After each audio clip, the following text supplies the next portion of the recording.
Hey, thank you so much for listening to Reversing Climate Change. This is Ross Kenyon. I'm the host of the show.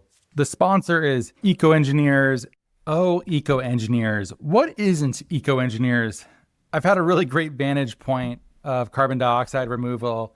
And so often I'll start talking with a company and they will say something like, oh, well, we've been working with Eco Engineers for a while now, either trying to build this methodology or just trying to figure this project out, trying to get the quantification right, trying to figure this MRV out. That has happened to me so many times. And I've been glad to see them have so much success with so many companies in our space. Eco Engineers is essentially a consultancy that helps carbon removal tech and project developers get to market effectively. If you've ever started a company, one of the early decisions that you're going to need to make is which of these things can we bring in-house and which of these things do we need to pay consultants for? And often the conventional knowledge here is that it always makes sense to bring stuff in-house if you can. But I think bringing in very experienced consultants early on can save projects a lot of time and money. For instance, you might end up on the phone with David LaGreca. David's going to be on the podcast soon. And David has done, dozens of methodologies within the voluntary carbon market. And if you could just get on the phone with David for a little bit and you are trying to bring a new methodology or protocol to market, you have some new approach, you're a biochar project and you're trying to figure out, given your technology, region, biomass availability, what is the best way for me to work within the options that I have available to me? That's a person that you could very easily be paired with. David will likely shave off time and money from what would otherwise be a process that is pretty overwhelming. And that's just the start of it too. Eco has been engaged with people I've known or worked with, from everything from project design to the actual MRV plans, doing the LCA itself, registering the project, doing the diligence support, feasibility studies, tech evaluations, market eligibility. I feel like they're halfway to being an EPC without actually being an EPC for some of these things. Sometimes you don't necessarily need one person full-time thinking only about your project. Sometimes it makes sense to get 10 people on a fractional basis who have worked on collectively hundreds or maybe thousands of projects. Whether or not that will be the way for your company to go, you'll have to take the calls to figure it out. And I very much think you should do that. The link is in the show notes if you'd like to get in touch with Eco Engineers. Tell them Ross Kenyon sent you. And also, 2 quick points of really fun news. Rudy Krebiel is going to be on the show sometime soon. We've been scoping a show for so long. He's one of those friends of mine that we're always trying to find the right container for a discussion between us. And because we speak so often, it always seems like you can delay and wait a little bit to do it. So Rudy's coming on soon. I'm really excited to have him on. The 2026 Eco Forums training series that Eco Engineers is putting on is coming out soon. It's a carbon markets training. It's on July 28th. You'll get to hear how experts approach real world, practical, how do we do carbon markets? How do credits work, where they think the market is heading, and how to turn those global carbon trends into a smarter strategy than what many people likely have now. If you're listening to this after July 28th, you can go to ecoengineers.us/ecoforums. Link is in the show notes. Thanks so much for listening. Here's your show.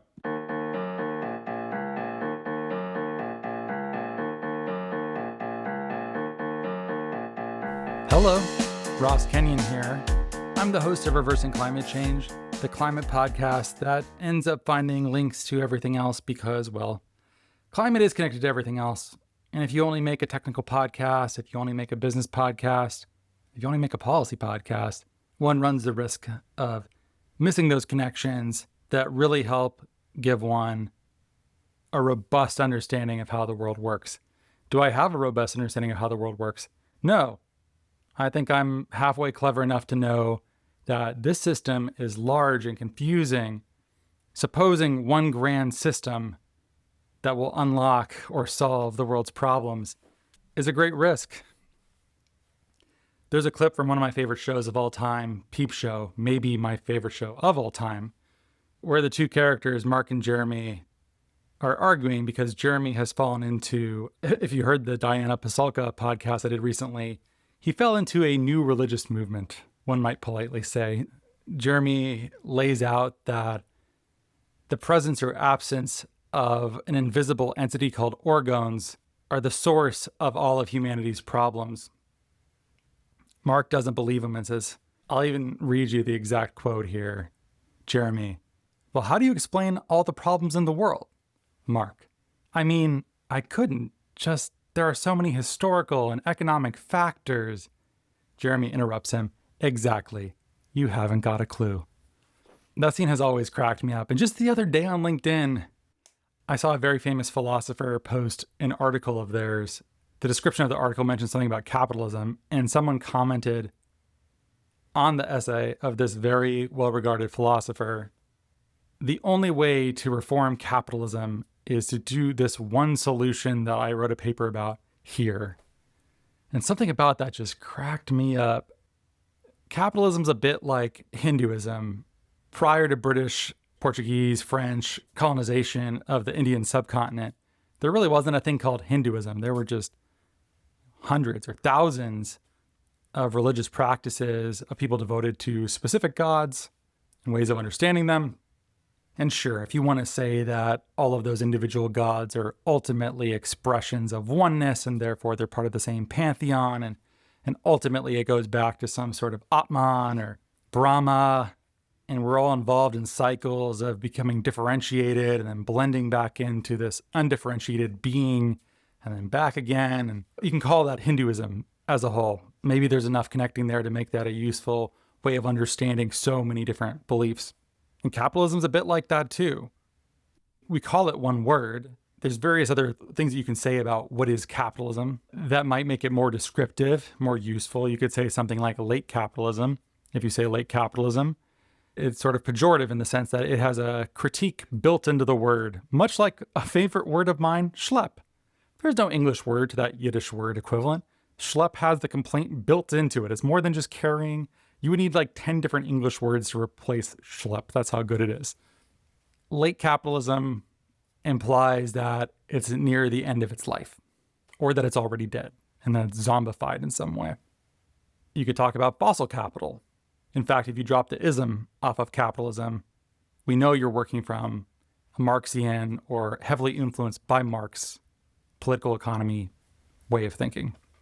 If someone says liberal capitalism, they're most likely talking about the world order as it basically exists right now. There's democracy and there's capitalism between liberal states, most of whom are nation states. But capitalism is also a process that's engaged in continuous churn. If you're alive right now, which is a really weird thing to say on a podcast where presumably you are listening to while alive, the world is changing very quickly right now. The capitalism of a year ago is different from the capitalism of today. The resources that are important today are different from the ones of a year ago. More and more questions are around what is the future of work? How will people be compensated in a world where productivity is potentially determined by access to compute resources and not purely around skills? And so we might say capitalism as a fixed nominative thing, but it's actually a process with so much variability inside of it. If you're talking about the metropolitan core of capitalism, broadly where finished goods accumulate, capital accumulates, you're in the global north. That's one experience of capitalism. If you're on the periphery, mostly where the raw inputs of capitalism are derived from, your experience of capitalism is different. And it changes over time. I'm not trying to only be a pedant here about language and what it means to call something by a fixed ism when it's actually a historical process. And in fact, Marxists are pretty good on this one because they are process-oriented thinkers. That's what historical materialism and being dialectical is about capturing a sense of change and evolution and not just a fixed thing. And not trying to be a pedant about big concepts and how much they can obscure rather than denote change and evolution. The show that I put out last week on Charlie Chaplin, the great dictator, and Adolf Hitler, the subtext there, and this was probably way too much and too ambitious of a show to broadly freestyle on it, is that there's rarely one single way of understanding an issue. Even something as simple as who was Adolf Hitler turns out to be a really fascinating multivariant kind of question. I'm in the process of preparing a eulogy for a family member right now. If you have ever had to do that, then you know, how could you possibly tie up all of the different ways that this person was into a package that is entertaining, moving, or at the very least true? It's not easy. We have whole worlds inside of us. And Hitler does too. One of the parts of this show that I've been thinking a lot about is the way that I characterize the war aims of the Nazis in World War II. Even the way that I frame this misses a lot of useful nuance. So I had said something like, the Holocaust represented a major distraction to Nazi war aims. But Nazi war aims were the Holocaust. The goal of Nazi Germany was to conquer and eliminate the Yiddish civilizational zone in Eastern Europe and the Slavic areas, and to replace them with good Teutonic stock. The Germans were not interested in merely conquering for the sake of resources and ruling over people and changing their government. They were interested in changing the racial and ethnic composition of Europe. If you were a careful listener, you could have retorted that the Holocaust was not a distraction from Operation Barbarossa in the East, the Soviets versus Germany, and it could not have been a distraction from the Atlantic Wall and Overlord in the West, because it's impossible to separate the racial ambitions of Hitler from more quotidian conquering goals. The goal was never to conquer and rule the East for its resources or for its honor. One of the books on this topic that I really like is Timothy Snyder, who also gets a name check in this episode. His book, Black Earth, The Holocaust as History and Warning. His attempt to codify Hitler's personality and his character, I'm sure Tim has thought through so many options of how to understand Hitler and why, but he calls him a zoological anarchist. This is where people link Nietzsche to Hitler, is that Nietzsche thought that Christianity was a philosophy of the weak. It was used to put fetters on the strong and to sort of gaslight the strong into thinking that they had to respect the weak. But I don't think this has to have a conquering way of thinking for Nietzsche. And my read of Nietzsche on this is that it's more about ideas. Do not let the ideas of the weak persuade the strong to not be strong. It doesn't necessarily mean that strong people have to conquer and brutalize others. You can read it that way, and there probably are quotes that push one that direction. But Hitler was definitely one of those people who has that read of Nietzsche. My understanding of Hitler is that he thought Christianity was a Jewish philosophy meant to corrupt the paganism of the Greeks and Romans, Germanic, Celtic, Norse peoples of Europe, and confuse them. Hitler simultaneously viewed Jews as both strong enough to run the entire world in secret, financially, by media, but also as sort of a sniveling group of weaklings that had tricked these noble, pagan, strength-worshipping people into being weaker than they needed to be. And his job was to cast that off. And so when Timothy Snyder characterizes Hitler and the Nazis as zoological anarchists, it's an attempt to return to a truer form of existence, a truer form of ontology. We've dressed ourselves up with civilization, but at its root, it's a war of all against all. To deny this is to lie to ourselves and to put one's race at risk of another race realizing this before you do and them acting against your race. The zoological being a return to animalistic, natural predation, hunting. I've been watching the David Attenborough, Our Planet. Oh, good grief. If you care about climate change, it's a hard watch. But even just the way that animals treat one another, you see things like orcas body slamming a baby gray whale. You're just like, man, nature is a beautiful thing, but it's also horrifying if you let yourself remember the horror of that and how it would feel if that was your child that you were watching this happen to. And Hitler is claiming that that's our true nature. We've gotten away from it. And now Germany is in a precarious position because of a Jewish philosophy that prioritizes kindness and meekness. And now is the time to throw off the old rules anarchistically and to zoologically reconquer what could be our entire territory. So is Hitler a zoological anarchist? I think it is one really useful way of understanding his philosophy. And if you don't have that in your box of tools for how to understand Hitler, it will cause you to make a mistake, or at least a rhetorical oversight that I made in the last episode, of trying to separate his war aims from his quote-unquote extracurricular activities. But aren't each of them still useful in their own way? I think the job of understanding something as complex as a single person of this importance is to understand the role of texture and to try to note all the ways that they are and have been theorized and could be, rather than trying to put someone in a box. You slap an ism on there and you start to mistake the map for the territory and start forgetting that there are many, many, many, many different ways to understand capitalism. There are many different ways to understand Hinduism and religion generally. Gosh, I think I might have mentioned this on another podcast recently, so I apologize if you've heard this one before. But I was in an art gallery recently. The artist who was in there, I was talking to him. Religion came up in some way, and he was asking me some questions, and he was like quizzing me on eschatology, and I had impressed him enough where he was like, oh, I'm talking to like someone who knows. And this person was explaining to me the type of theology that he likes, and he says, we take the Bible at face value. And the image that kept popping into my head, man, my brain is just so mediated by media, so filled with references.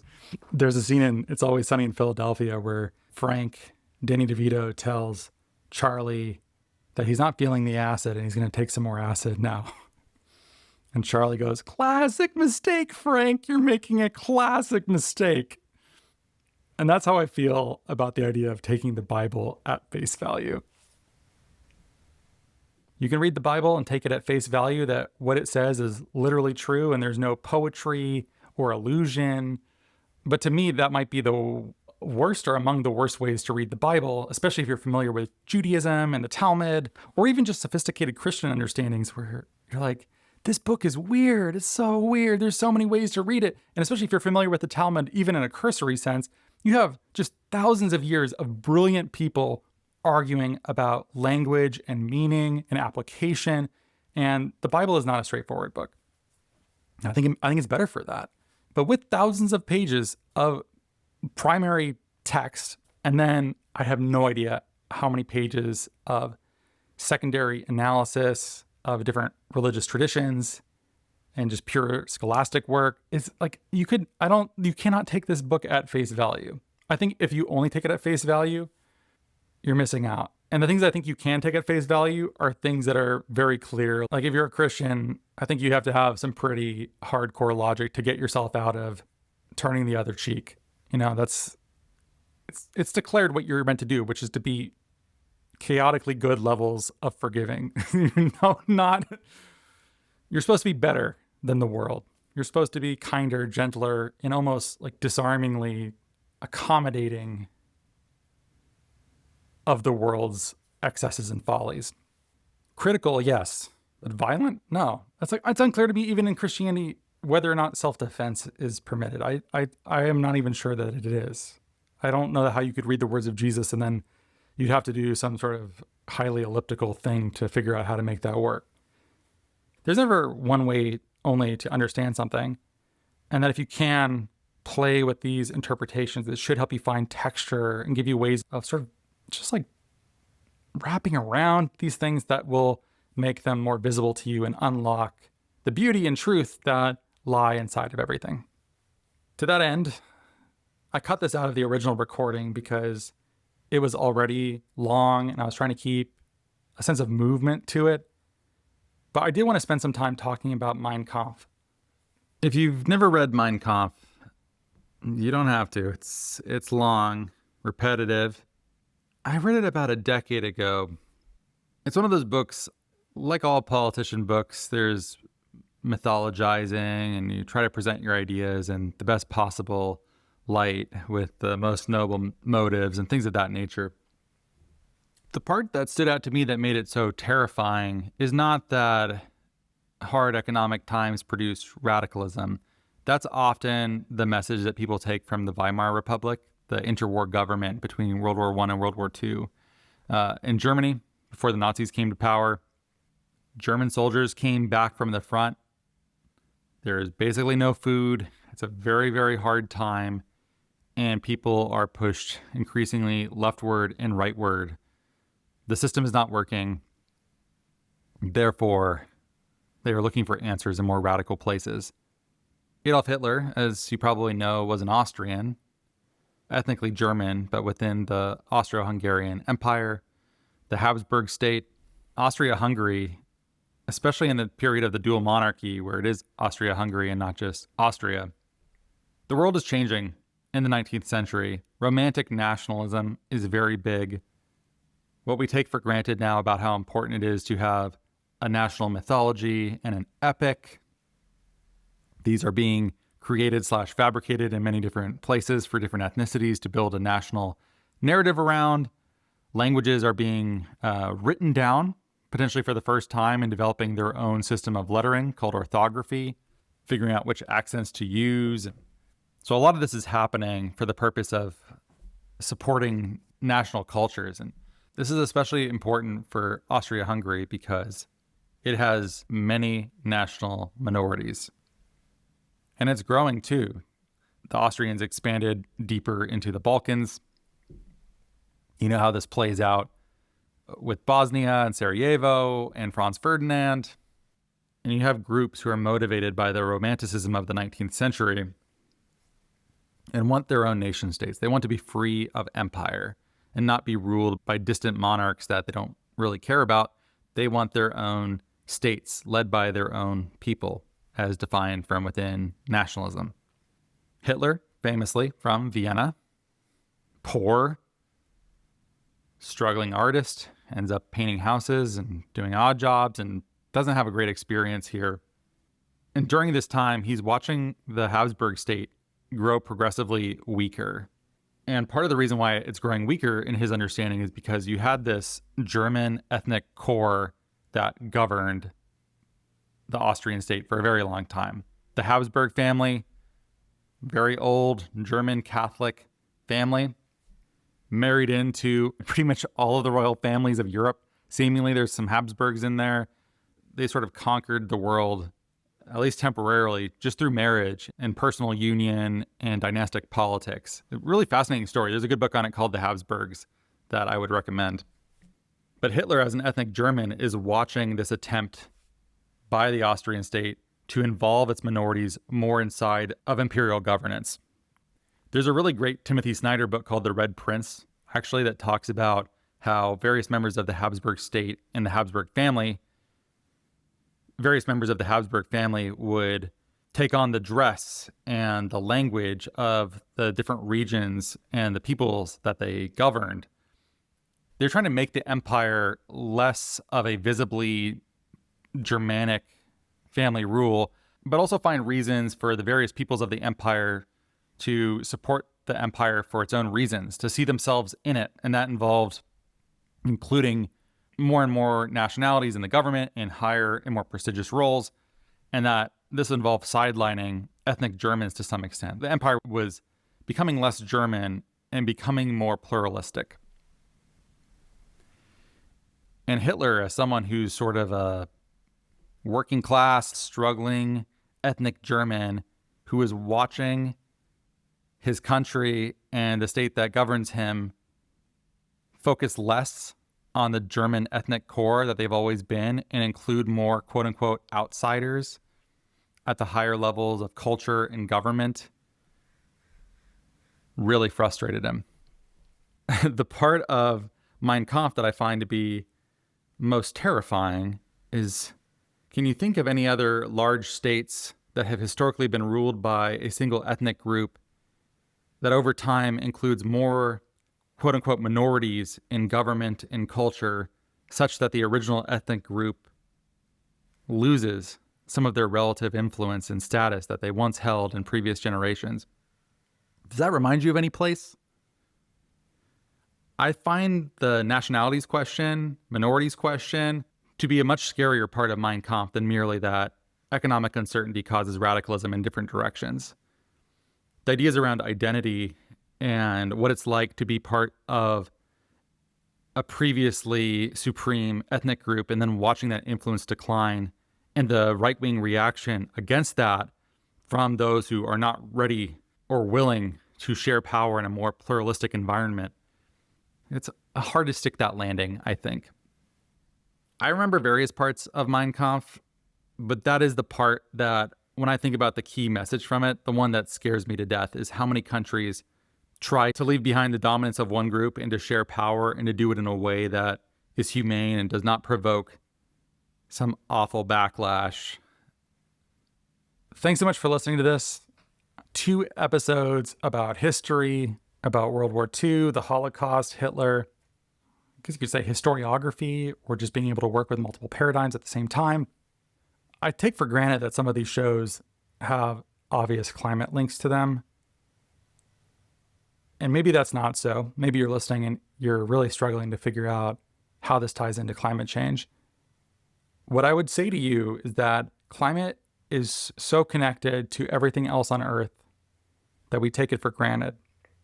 Being able to understand the world as a whole and different interpretations of it can only make you better at understanding, judging, and leading in a world that is undergoing increased climate strain.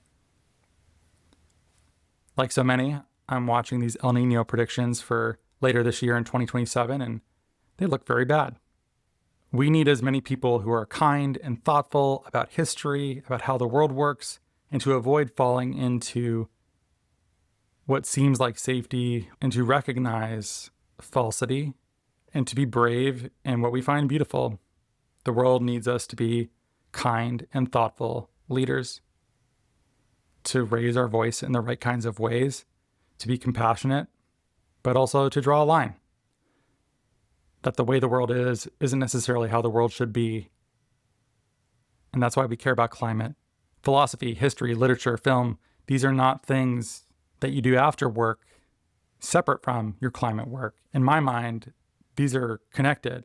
You could also understand me as being monomaniacal in a way. Like, why are you tying all of these things to climate work? Can't you just turn off and take a break? And I try to do plenty of that too, but so much of the world's wisdom traditions point to how do we behave when times are bad. And why I keep doing this show is trying to point people towards, even if imperfectly, like I'm certainly not a saint and haven't mastered any of these things, but I try. I know it's the direction that I should be pulling. That, I think, is what climate work is missing. I don't think we're losing on climate because we haven't invented the right technology, or that we don't have the right policy, or the right business model hasn't been developed. I don't think it's that. I think it's a much deeper issue here. And I think the answers are likely to come from the humanities and not from STEM. Thanks so much for listening. If you like this show, tell a friend you've got this So Strange of Climate podcast that you listen to and you think they would really like it. Best place to follow the show is on Substack. If you're a paid subscriber, there's also subscriber chat so we can hang out over there. Link is in the show notes. Thanks so much for listening. Have a wonderful day.